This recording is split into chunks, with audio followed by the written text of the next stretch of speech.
Plastics are available in more than 40 families and material types with a broad range of performance characteristics. They are a rapidly increasing segment of the economy, and new and variable uses and markets make industry characterization very difficult.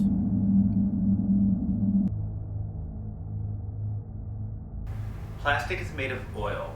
Of course, there are other things in it like colorants and fire retardants, but the petrochemical content is more than anything else.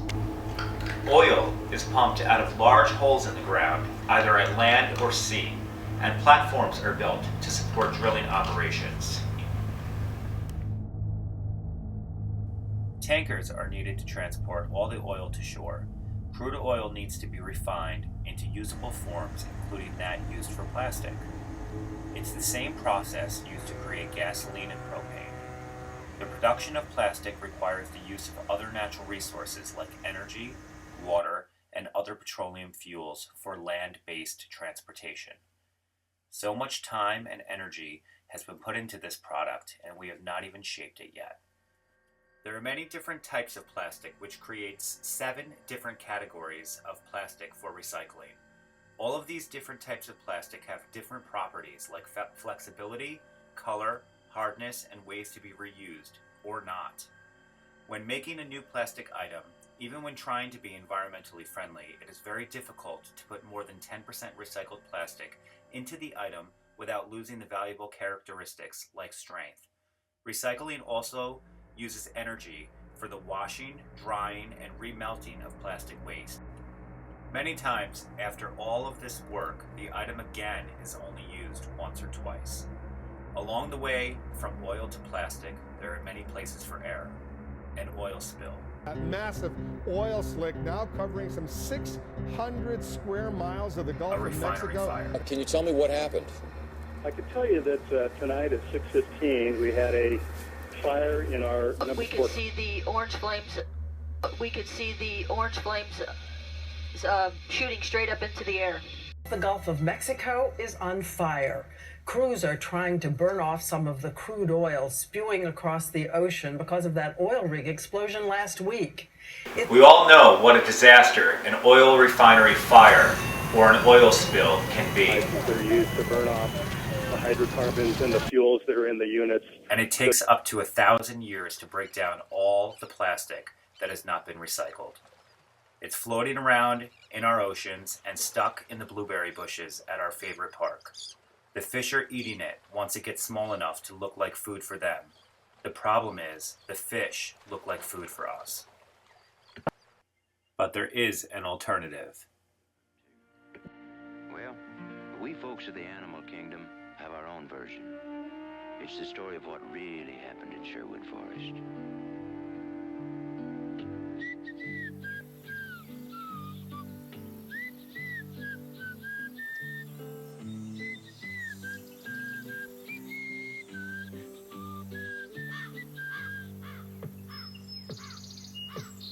Right now, in the U.S., corn is being turned into plastic.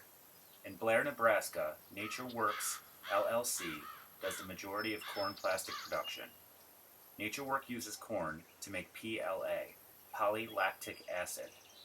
PLA is a clear, nature-based resin that is used to create plastic film in sheets. This plastic is high-tech, indistinguishable, and biodegradable. But how do you turn a kernel of corn into a Coke bottle? First, you have to get to the starch of the corn. The corn needs to be milled, and then they steep it. The kernels of corn get put in a bath of sulfur dioxide and water at 100 degrees. If we do it just right, the germ will pop out and will start to float. And it floats because it has vegetable oil in it. Next, the mixture is centrifuged to pull the corn oil away from the starch.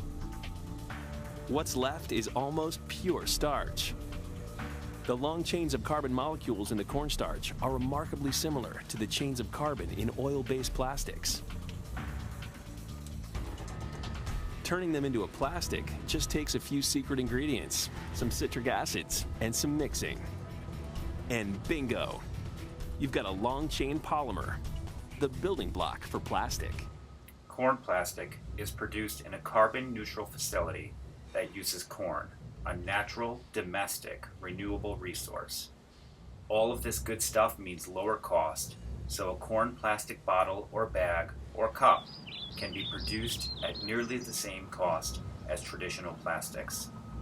We need to produce these corn plastics using non-GMO organic corn to preserve the farmland they are grown on. As the strain on the oil industry lessens, the cost of building new corn plastic refineries will be worth it. As we learn how to make harder, stronger plastics out of PLA, we can eliminate all petroleum-based plastics in cars and in industry. We have to take this new, high-tech discovery and be responsible to our farmers and grow a safer, healthier plastic that can return to Earth in a neutral way.